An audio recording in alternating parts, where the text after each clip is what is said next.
ఏమొస్తుంది, చట్టం అయితే ఏం జరుగుతుంది? కొంతమందికి అనుమానం ఉండొచ్చు, అసలు ఈ చట్టం ఏంది, ఏం మాట్లాడుతున్నాడు ఈయన అని. చట్టం అయితే అడ్వాంటేజ్ ఏంటంటే ఈ రాష్ట్రంలోని ఆడబిడ్డలకి, మన ముఖ్యమంత్రి గారు మాట్లాడారు కదా, మీరు చూసింటారు, ట్రాఫిక్ చలాన్లు అవసరమైతే ఎవరైతే ఆ చలాన్ పడుతుందో వాళ్ళ ఖాతాను డైరెక్ట్గా బ్యాంకులకి వెళ్ళి కట్ చేయాలి అని ముఖ్యమంత్రి గారు మాట్లాడారు.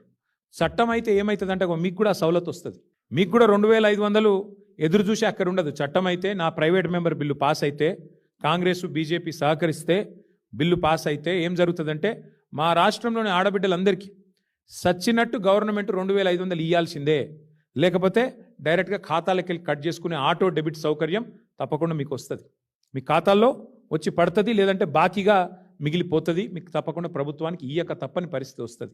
రాష్ట్రంలోని పెద్ద మనుషులందరికీ 4000 పెన్షన్కి సంబంధించి చట్టబద్ధత వస్తే మీకు హక్కు వస్తుంది. ఆ హక్కుతో మీరు కోర్టుకు పోయి ఇగో చట్టం ఉంది వీళ్ళు ఇస్తలేరు అంటే కోర్టు మొట్టికాయలేసి గవర్నమెంట్తో మిత్తితో సహా మీకు కట్టించిస్తుంది.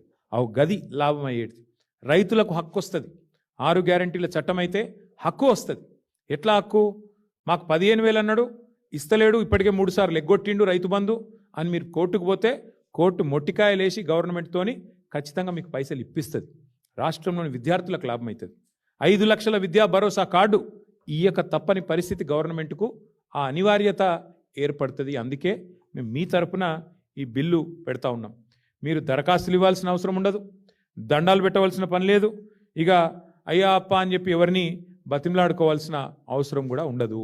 ఎట్లయితే ప్రభుత్వ ఉద్యోగులకు ప్రభుత్వం విధిగా జీతాలు ఇస్తుందో చట్టం చేస్తే అట్లాగే మీకు 4,000 రూపాయల పెన్షను, చట్టం చేస్తే అట్లాగే మీకు 2,500 మహిళలకి, 15,000 రైతులకి, అట్లాగే 5 లక్షల విద్యా భరోసా కార్డు విద్యార్థులకి మీకు వస్తుంది. చట్టం యొక్క ఉద్దేశం ఇది. ఇప్పుడు మన రాష్ట్రంలో దళితులకి ఎస్సీ ఎస్టీ సప్లాన్ ఉంది, గిరిజనులకి జనాభా ప్రకారం మీకు బడ్జెట్లో ఇంత వాటా కేటాయిస్తున్నాం ప్రభుత్వం చట్టం చేసింది.